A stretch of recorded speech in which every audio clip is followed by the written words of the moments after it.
how's the first quarter of 2021 treated you? You know, we're trying to get the stank off of 2020. How is the start of Yeah. 2021? It's been good. It's been good to have a training, be able to be in a training camp and fighting, so I can focus on that. And yeah, it's been good so far. Now you kind of need those distractions, right? Yeah. Definitely always helpful. And I mean, it's funny because really so much has happened since you and I last caught up, you know, at the Cyborg fight in Los Angeles last time I saw you. And the world's gone crazy since then. You know, a Hmm. bunch of things have happened. Unfortunately, you lost your title. Ilima-Lei McFarland also lost her title. And I bring that up because after that happened with her, she really talked about how those championship pressures were kind of beginning to become a lot for her. And so to turn, you know, negatives into positives for you, did it feel like kind of a weight lifted off your shoulders as well? No, I'd say it's a different feeling for me. I didn't feel that. I felt differently about it. Just I think we're all different. But at the same time, yeah, it was hard for me to lose that fight. I put a lot into it, and I really, prepared properly, and felt like I was gonna defend my title successfully. So, but obviously, rolling with it and learning from it, it was a good experience. And you always learn more from your losses than your wins in the first place. So, it was okay, and I was happy that I got to get back into the cage in last August and get a win against Jessy Miele.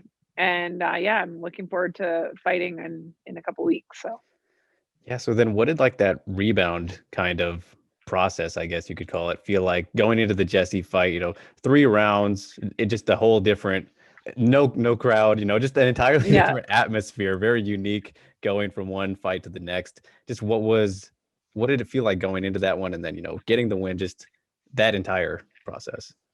yeah. Well, it was definitely different. It was, and the whole world was in such a different place. Like going from after my fight, it was not very long after that, kind of the whole world shifted, and things were getting shut down. It was crazy. So I think that also put it into perspective. Is like, way more serious stuff's happening, and we're gonna grow from this and get better from this, and um, continue fighting. And so it was definitely different. It was a different experience as well, getting into the cage, no crowd, the whole fighting during that time with we're quarantining and all that. It was way different. It was like two opposite ends of the spectrum from when I fought Cyborg. So it was different, but at the same time, it was good, and I learned a lot during that experience as well. So yeah, Yeah, did you like the no crowd? Because I've heard people say, "Oh, we can hear our corner so much better." You know, like it's yeah, really yeah. helpful. You can hear both corners. So Right. it was interesting because I could hear everything her corner was saying, and I could hear my corner. And but yeah, it's like it's more so like sparring, but definitely I miss the fans big Yeah, time. definitely nothing like those crazy atmospheres as, you know, the fight before and all that. So, but going Yeah. into this next one with Dayana Silva, just, you know, what do you know about her going into this fight? Because it's her debut. Yeah, what have you learned so far? Well, I knew about her before they announced that I'd be fighting her. Um, and I know that she's been in the sport for a long time. I've watched her fights. I know kind of what her style is, but always, you always expect the unexpected whenever you're going into a fight. So you prepare for everything, but at the same time, I'm really looking forward to getting in there, and I think it's a great matchup for me. Were you kind of surprised to get her? Because, like I said, you know, she's making her debut in Bellator, and you're the former champ. You know, maybe somebody else you could have been matched with, like, I don't know, Kat, who's also on your card. But I don't know, just it was a little surprising to me, and I'm sure some other people seeing, oh, okay, she's welcoming somebody this time. Yeah, it was definitely, I was like, "Oh," because I hadn't seen her on the Bellator roster before. I got they announced it, or they sent me over the contract and told me who I'd be fighting. But at the same time, it doesn't really bother me that much. I'm down to fight anyone. I've never picked my opponents, even as champion. And so I'm just excited to get in there and make a statement, and yeah, go from there. Yeah, just kind of have a job to do, no matter who they send you, right? Exactly. Exactly. And, I mentioned Kat right there, who is also on the card. When has the mentality shifted a bit? I don't know if you did this when you were champion, but like when it comes to scoping out other fights or fighters, maybe especially on the same card as you, do you do that? Like make sure you check out their fights if you can, or is it just like I'll worry about them when they're put in front of me? Yeah, I kind of just I watch, obviously. I kind of watch I watch all women MMA. So I watch the 125ers, the 135ers, the 145ers. I kind of am always keeping an eye out, and so I'm always watching the fights, and I always know that they're potential opponents. So yeah, I watch pretty closely, but again, I've got a job to do, and I've got a opponent in front of me, and so I'm just fully focused on who I'm fighting. But yeah, I'll be watching that fight. Definitely, definitely. And speaking of kind of upcoming fights, they just announced Cyborg and Leslie Smith too. I mean, just what are your initial thoughts on that one? Yeah, I mean, I'm excited to see it. Yeah, I'm excited to see it. Leslie's a tough girl, but I know how tough Cyborg is as well. So Absolutely. It will be an interesting one, rematch that yeah, that should be good.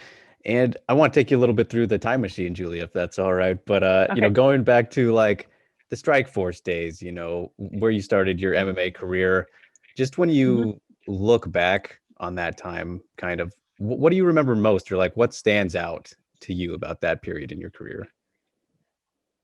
What stands out the most? It was like a roller coaster ride.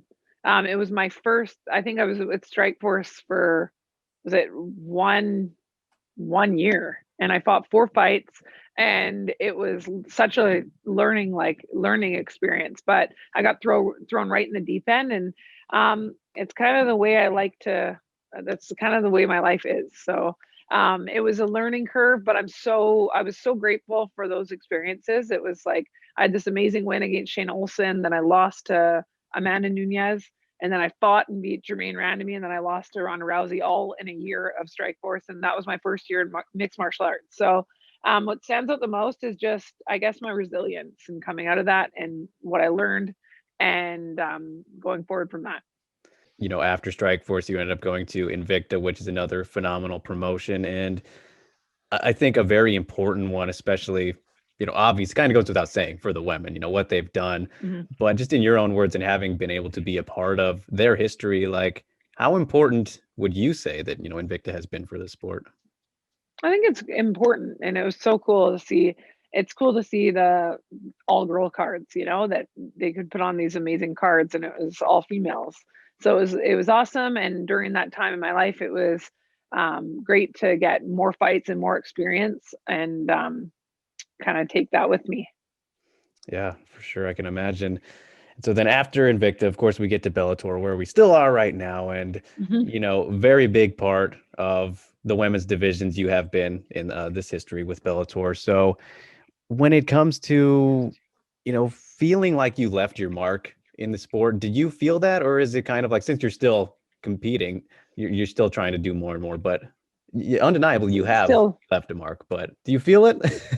no, I feel like I still am. I don't really look at it that way because I'm still in it. I'm still super motivated, and I still want to be at the very best. So, yeah, I haven't really looked at it like that, but definitely, I've spent a decade in the sport, and um, I I guess I'm a I I'm appreciative of the experience that I have in it now.